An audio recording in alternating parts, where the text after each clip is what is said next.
How's it going, everybody? Brent Alberts and Dave Meltzer here, Wrestling Observer Radio. It is May 9, 2024, figure4online.com/wrestlingobserver.com. We got a lot of news to get into here today. All right, before we get into AEW and NXT, how was the Dark Side of the Ring this week? So you didn't watch? I did not see it. Okay. It was on Black Saturday, but they tried to almost do it on... They tried to... I will say this. They tried to cover a lot of ground and maybe too much ground because it was about... You know what I mean? The deal was they tried to first tell you about Georgia Championship Wrestling, Superstation, you know, the building of the property is the number one show on cable, then the Vince McMahon purchase, then, you know, the fact that it wasn't well received, it did not do great in the ratings, and then, you know, the Crockett buying the slot, and then talking about how it financed WrestleMania, which isn't true, and then, you know, basically that, you know, Vince ended up being the king, and even going into the end of the show, which was about Vince resigning from the company with the Janelle Grant lawsuit. They tried to put all of this in 44 minutes, and I mean, they did a good job. There's a couple of things that I would say if you watched it that I would question, that I'll get to in a second. But overall, they did a good job. They had the secretary, I believe, who worked in the office for Georgia Championship Wrestling. And I mean, the thing that I thought was so good is that, like, this is just, and she's old. You know, remember, this is 40 years ago. She's old, but she's not a wrestling person. She's a secretary. So everything she said, it's like I'm listening, and it's like, she's totally honest. And everybody else are just like these wrestling people. And so you know what I mean? It's kind of like, whatever. They had some clips with Ole, but Ole was, you know, not in good enough health, and his son Bryant, who actually I thought came off very, very honest also, even though, and Bryant is I wouldn't call him a wrestling person, although he was a pro wrestler for a brief amount of time in Smoky Mountain Wrestling, and even got a tryout in WCW, but they never did anything with him there. And I remember when he broke in with Smoky Mountain, I you know, he was a good amateur, thought he had promise, just didn't happen for him, you know. I mean, if you know, if his father had power, he probably would have been, you know, one of these Dustin Rhodes, Cody Rhodes types, you know, that might have done something, because he wrestled just like his dad and talked just like him and everything. And his dad was a major star, but you know, I mean, as a rookie, he was somewhere, but you know, he didn't get the breaks. But he was there. He was very good. Cornette was all over. You know, Cornette's very good in these shows. You know, I was there. They gave me the last stuff at the end, which was cool. But the key stuff, they also tried to tell the whole story of Jim Barnett. And the one thing when it was over, or as I'm watching it, is, I mean, Jim Barnett's a real character, and they actually should have done except it wouldn't do ratings. That's just the reality is the old stuff. They don't know but they should do a whole show on Jim Barnett alone. Because they scratched the surface, but there's so much more to Jim Barnett that's so fascinating. But they tried to tell the story, and most of it, you know, as far as, you know, the gist of the story, Georgia was a very successful promotion. Ratings on the Superstation were big. You know, they would, you know, the show was must-see, you know, in its time. And then the company, you know, was very profitable, and then it started losing money. And then they got pretty deeply in debt. And Ole Anderson, I did not know that Ole Anderson actually, Jim Barnett went to, I believe, Hong Kong for a vacation. And Ole broke into his office and went through all the books, because Ole thought that Jim was stealing money from the company. And he examined everything. You know, I think the door was padlocked, and he broke in anyway. And the rule was you never go in Jim's office, but he did. And, you know, when Jim comes back, you know, he has the evidence on Jim, and, you know, he's, you know, going to throw him off the ledge, or, which is a true story. And basically they had a big showdown where, I mean, I've written all this many times, but the key stuff was Ole. They didn't go into this much detail, but Ole, Ole and Jim Barnett's basically a confrontation, and Ole wants Jim to resign, and Jim is trying to negotiate, but Jim is threatened physically, and he does resign, and then 3 days later he goes to his lawyers and say he didn't mean it, and Ole threatens to go to the police for embezzlement. Jim tries to negotiate a deal where, okay, you can run the company, which Ole had already done. He'd already told all the stockholders, I'm running the company. Jim's going to be out. And Jim agreed to that because he had no choice. And, basically, and then Jim, just goes, I'd like, this is just for his standing in the community. Can I at least keep my title? You don't even, you can pay me a small salary. And then even later it was, you don't have to pay me a salary. I just want to keep my title. So around town, it looks like he wasn't kicked out. And Ole was like, no, you're out. There's no, fake title or anything like this. You're out. I don't want you, blah, blah, blah. So they basically tell the story. And the way they told the story is that when Vince McMahon, under the nose of Ole, who had no idea any of this was happening, bought a majority interest in Georgia, that it was Jim's revenge and that it was Jim's plot. And, I know that they talked to Gerald Briscoe, and Gerald Briscoe's going to know. I mean, Gerald Briscoe and Jack Briscoe were the guys who spearheaded everything. And the other people who were involved in this, as far as the things were Paul Jones, not the wrestler Paul Jones, but the very old wrestler who was the figurehead promoter, who's been dead for years, and Jim Oates, who is also dead. And Jack is dead. So literally the only person alive who would actually know is Gerald. So if Gerald said that Barnett was involved, then maybe he was. But I know that I talked to Barnett about this many times, and Barnett absolutely claimed that he was the middleman, in getting the Crockett Vince deal, which happened about 8 months later, that he was involved in that deal. But whenever he would be credited for the other thing, I go like, well, you got back at Ole, and he goes, I know everyone says that, but it didn't happen.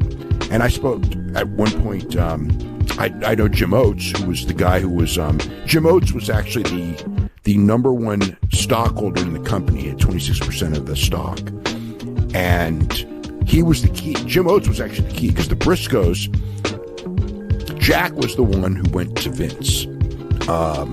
And the story that I always heard, Jack told it, this is how I always heard the story, that Jack wanted to sell because he just felt that Georgia Championship Wrestling was going down. Even though it was not, they were losing money. Ole cut salaries. He stopped using big names.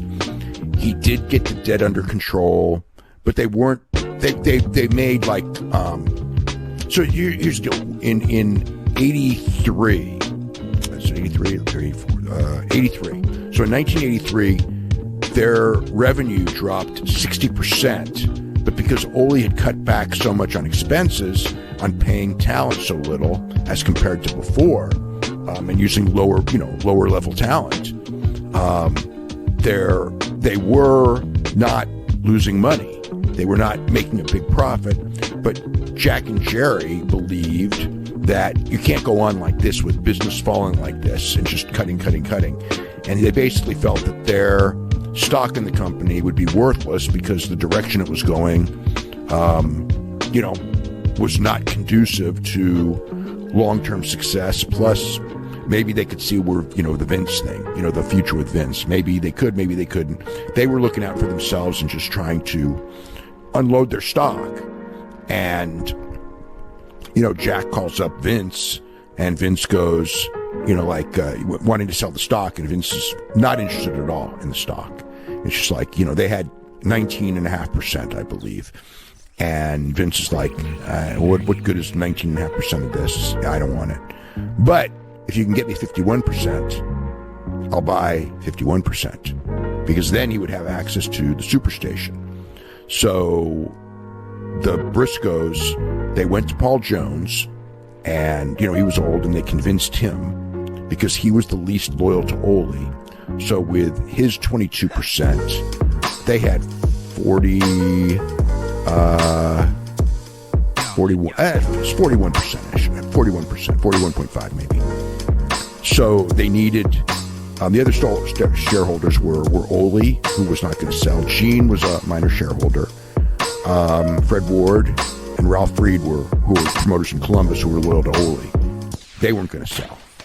So it all came down to Jim Oates. And Jim Oates turned him down at first, but then they talked him into it. And Jim Oates, who was very close to Barnett, because most of the Jim Oates stock was stock that Jim Oates purchased that Barnett had. He purchased Jim's, because Jim needed cash when he was booted out of the company. So Oates, who he knew from college, very, Oates helped finance the Australia thing. He helped finance pretty much all of Barnett's wrestling businesses throughout his entire career. And when I talked to Oates, Oates was just like, the same story that was not the story told here. And he told me the same thing. Goes like, I'd love to tell you that Jim got his revenge on Ole, but Jim had nothing to do with this. This was the Briscoes, and they talked me into it. And, it was probably for the best in the long run, because he got money out of it, and the company was probably going down. All regionals were. So he sold to Vince, and Jim Oates was out of wrestling forever at that point. So anyway, that's a story that I don't want to say that they're wrong, but based on everything that I know from Barnett and from Jim Oates, and I actually said that, when they interviewed me, but they didn't put that on because they had their story. And again, if Gerald said that they talked to Barnett too, then maybe there's something to that. But for whatever reason, Barnett, the reason I say this, Barnett would love to have told me that, yes, I got back at Ole for what he did, but he didn't say that, nor did Oates. So anyway, they buy the stock, and they got, Vince got controlling interest, and ratings went down. Vince, there was a big furor because the people who tuned in on Black Saturday, they wanted to see Tommy Rich, and they wanted to see Georgia Championship Wrestling, they wanted to see Gordon Soley, and they wanted to see their wrestling. And instead, they got WWE house show matches that were already airing on other stations. Different style, slower paced, the big bodybuilders, not as much action. And, Vince, when it happened, this ended up being a national news story because, no one knew this was coming. And the switchboard, got so many complaints that day and the next couple of days. TBS, we want Gordon Soley. That was the big cry. We want our wrestling with Gordon Soley. We don't want this New York crap wrestling. So Vince was going like, as soon as they start seeing what the good wrestling is, they'll want it. Well, Vince was wrong there because the ratings went down. And then they were actually only they weren't even on the station for a year because they went on in July.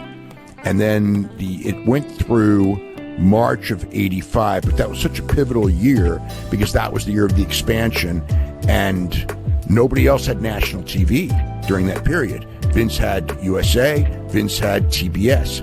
He had both national outlets, plus he had the syndication in all these markets. So Vince, even though, and Crockett had not really gotten syndicated much outside of his territory, Watts had really not gotten syndicated much outside of his territory. So people had TVs in their territory, but Vince had TV, 2 cables, and local syndication pretty much everywhere. So basically dominated the television scene during that big expansion year, and with Hogan and everything building up to WrestleMania and Cyndi Lauper, it was a giant head start that nobody could catch up to. So it was incredibly important. So then in March, he's about to be kicked off. Well, even before that, I think it's maybe February.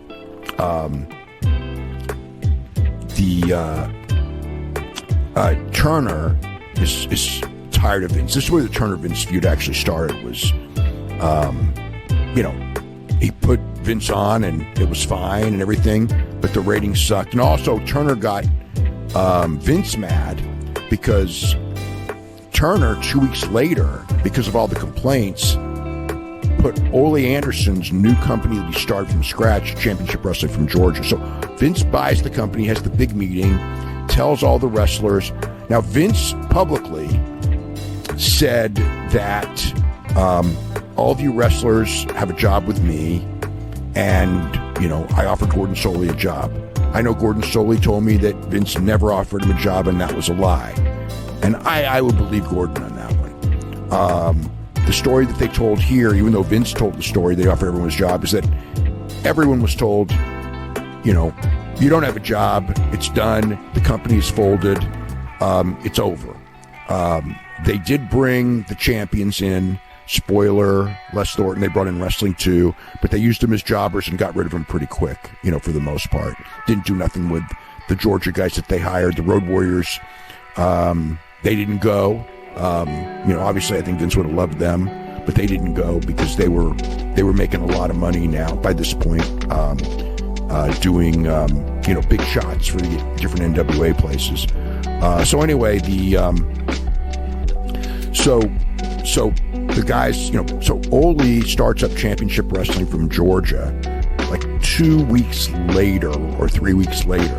And Vince was furious. It was a 7:30 a.m. time slot. So now I know a couple people have asked me, so how were the ratings? So Ole was doing about a 1.7 rating at 7:30 a.m., which was pretty damn good. Vince was doing about 3.5 to 4, which was lower than they had been doing. I would say they were down 20%. Okay, so that's what was kind of going on there. So, but the ratings are sliding for the Vince show.